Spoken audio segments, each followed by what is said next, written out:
Как президент Российской Федерации я обязан защищать жизнь и достоинство российских граждан, где бы они ни находились. Мы не допустим безнаказанной гибели наших соотечественников. Виновные понесут заслуженное наказание.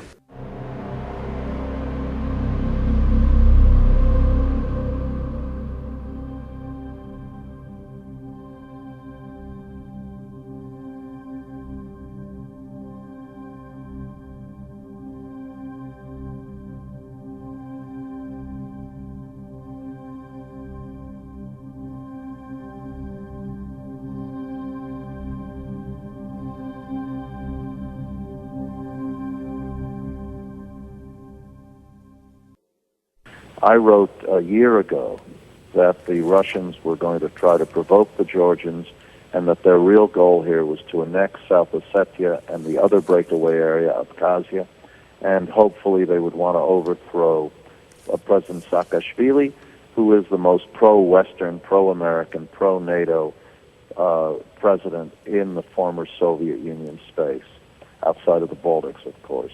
Secondly, the timing. It was also predictable, and this is not hindsight, Andrew. I wrote this and I said this, in fact, in an interview on CNN, that the Russians would move in the July, August, September period because they would want to have this all done before they deal with a new American president. I don't think they don't want to have a confrontation on the next president's watch, since both Senator Obama and Senator McCain have issued very strong statements warning the Russians not to do this. The administration response has been tepid, the one you just outlined. And I would simply make one other point. The President of the United States and the leader of Russia, Bush and Putin, are sitting, as we speak, in the Olympic Stadium in Beijing watching a lot of athletes walk by.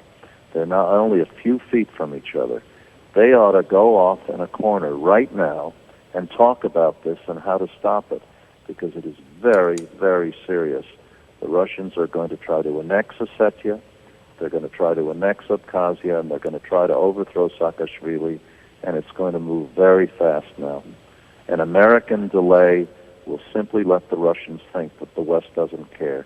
For them to be sitting there in a stadium watching athletes walk by while a war is starting in front of our eyes, a predictable war. I talked to senior State Department officials for this over this issue for the last 3 years. There was never any question. Putin and President Saakashvili hate each other. It's a personal venom. It's a historic rivalry, and it's a very pro-Western, the most pro-Western leader in the former Soviet space, a beleaguered small democrat, big state. And if the Russians succeed in doing this, it will have a chilling effect on democracy throughout the region. The president has proclaimed his adherence to democracy, and the administration's initial statement, the one you just read, sounded like dishwater. I do not accept the theory that the Georgians started this. The Russians have cut off mail service, rail service, airplane service, remittances. They've thrown Georgians out of Moscow. They have been waging an unrelenting campaign for 2 years to provoke the Georgians and cut them off. And the European Union in particular has been very weak, but the Bush administration, for all its words about this, has done almost nothing. And now we are at the long-awaited confrontation, which everyone who followed the issue knew was coming.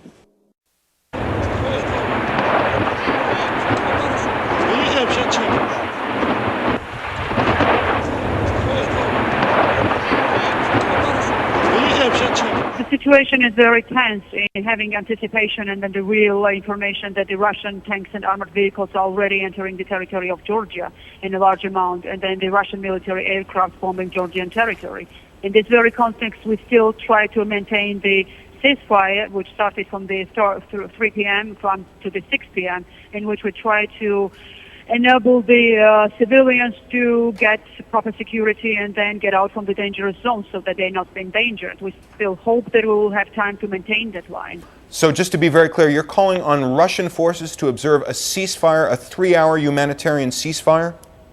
No, it's the ceasefire which we unilaterally established in order to enable the civilians to get out from the dangerous zones. We established shelters for them so that they get full security, food, medical services, and they get the proper security out of the dangerous zones. How large is the Russian incursion? How far into your country have they gone?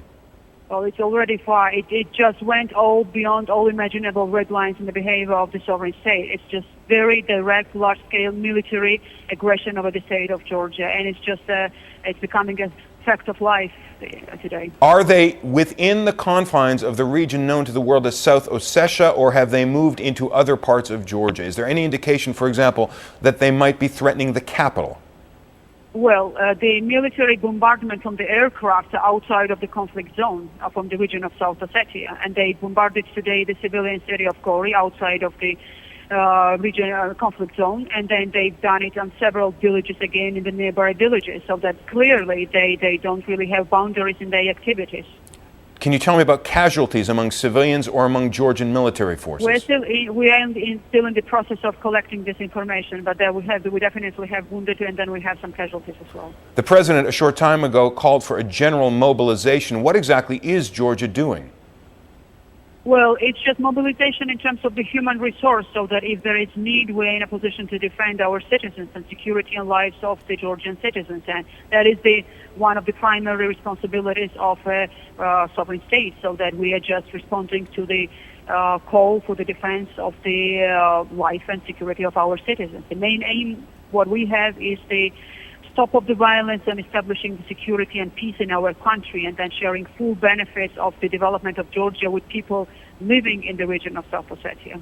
Now, the president said very explicitly it was time for the world to wake up. What kind of contact have you or your officials had with the world? What kinds of requests are you putting to other nations and outside organizations? We're having a very intense diplomatic communication throughout the world with leaders of the world, with international organizations. Now the special consideration of these cases ongoing at the format of the OSCE, and then we communicate this message to Brussels, to EU, to our friends and partners, and then it's actually really time to wake up. It's the last chance for maintaining peace here. If not that, and if Russia enters into large-scale military operation in Georgia, it will be a very morally, legally, and substantially dangerous and disastrous act on the Russian side. It will basically become an aggressor and occupier in the 21st century in the Eastern Europe. Let me ask you a very explicit question. Is Georgia now asking any other nation or organization for military assistance?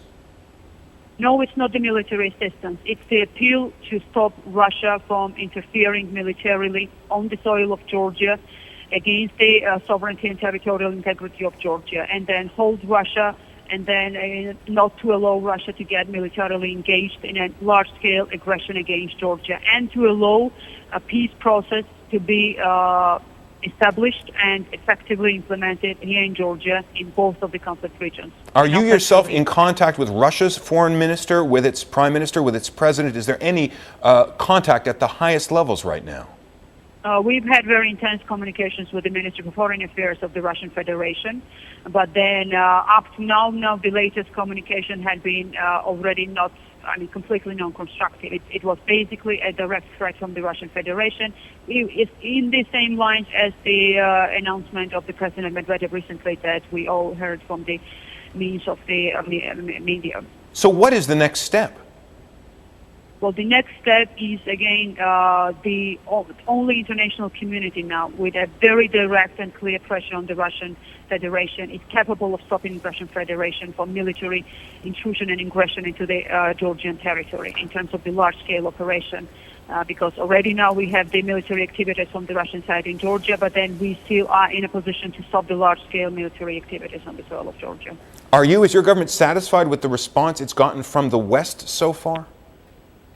Well, we have the full commitment from our friends to engage in diplomatically with Russia. We are in a process of waiting the results of that.